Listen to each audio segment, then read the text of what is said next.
Senhora Nina Den Heyer ha queda nombrada como jefe novo na OCW.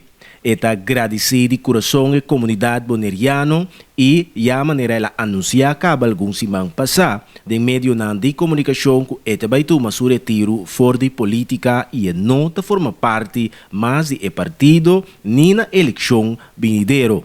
A decisão aqui a queda tomar e lo guardo implementar na dezembro de ano aqui 2022. Senhora Nina Den Heyer ta sigue senhor Noli Oliana, quem está ocupando o puesto atualmente for de ano 2015 na OCW. Pero na final de ano aqui, senhor Noli Oliana lo baja com pensão e senhora Nina Den Heyer lo assumi a responsabilidade.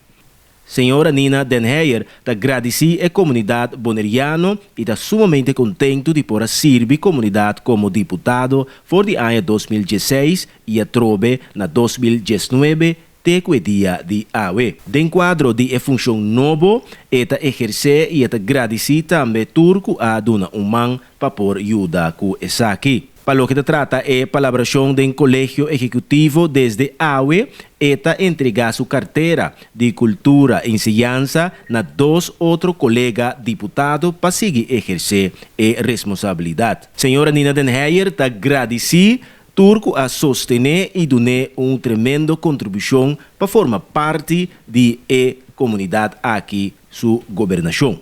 Também, senhora Nina Den Heyer a indicar que não te chama eu, sino te depois.